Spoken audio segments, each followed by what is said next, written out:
Nakafocus sa kung ano ang dapat mong kainin. Pero iba ang intermittent fasting. It is all about when o kailan ka dapat kumain. Sa intermittent fasting, kakain ka lamang sa itinakda mong oras. Maraming paraan ang ganitong klase ng fasting, pero isa sa pinakakaraniwan ang 16-8 intermittent fasting. Ibig sabihin, sa loob ng 8 oras sa isang araw ka lamang kakain at ang natitirang 16 na oras, fasting ka na o hindi ka kakain. Base sa pag-aaral, matapos ang ilang oras ng hindi pagkain ay ginagamit ng ating katawan ang mga nakaimbak na sugar. Saka ito nagsisimulang mag-burn ng fat o ng taba. Ang tawag po rito, metabolic switching. Gumagana ang intermittent fasting kapag nagpapalawig mo ang panahon na nagagamit mo ang calories mula sa huli mong kain. At syempre, kung tama rin ang bilang ng kaloriyang kinakain mo sa buong araw. Hindi naman maaaring aasahan mong papayat ka na ng sobra sa dami mong kinakain porke naka-intermittent fasting ka na. Sa ganitong pamamaraan, humahaba rin ang panahon na mababurn ang fat. Sa mga oras na hindi ka kumakain, pwede namang uminom ng tubig o kaya naman ay kahit na anong zero-calorie na inumin tulad ng black coffee at tsaa. Base sa mga pag-aaral, bukod sa pagbaburn ng fat ay marami pang benefits ang intermittent fasting. Tulad na lamang halimbawa ng mas mahabang buhay, batak na pangangatawan at mas matalim na pag-iisip.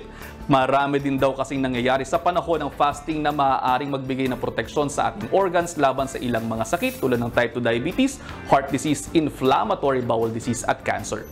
Tulad nga lamang po ng lagi ko sinasabi, walang shortcut sa pagbabawas ng timbang. Kaya naman kung hindi sigurado, kumonsulta muna sa inyong mga doktor at dietitians kung para sa inyo ang intermittent fasting. Hot topic yung IF na yan. So, mas pag-uusapan pa natin yan. Kasama si Doc Dex Macalintal! Good morning, Doc! Good morning! 3 hours and 20 Di maganda yan, no? Huwag ka kakain pa habang parang- tama. Parang pag-fasting na rin tuloy ako nun. Okay. Oo nga, ano? Pero Doc Dex, okay, so unang tanong, no? Nakaka-breakdown ba siya ng muscle? Okay, yung pagbe-breakdown ng muscle, kung tama yung diet mo, hindi. Okay. Kasi ganito yan, yung kapag kayo ay naka-fasting, merong steps yan na bine-breakdown ng yung pagkain natin or yung ating stores. Una dyan, carbohydrate stores, and then protein stores, and then fat stores. So, ang mangyayari, kapag meron kang carbohydrate stores, mapoprotektahan niya na ma-use up yung muscles mo. Okay. So, kaya kinakailangan, kapag naka-fasting tayo, dapat tama yung levels din ng pagkain natin.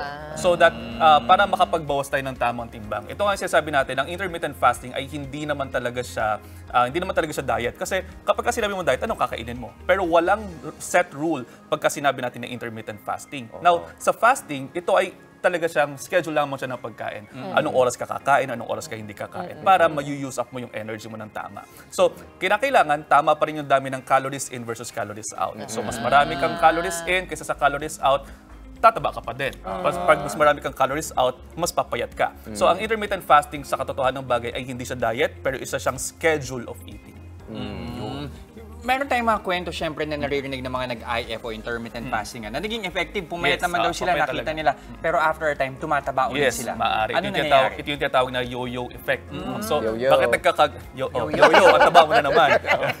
So, kapag ka nagkakaroon ka kasi ng metabolic switching, okay lang naman sana yun. Pero kung hindi mo ma-maintain yung number of calories in a day, pwede ka talagang tumaba. No? Pwede talaga siyang mag-rebound. Kasi nga, sabi nga natin, ang intermittent fasting ay isang schedule lamang ng pagkain. So, nililimitahan natin. Kunyari, 16-8 nga. So, 8 hours kang kakain. Tapos 16 hours kang hindi. Tapos hindi ka nakapag-dinner or hindi ka nakapag-breakfast. Definitely, yung kalorya na kakainin mo na allowed sa'yo ay mababawasan.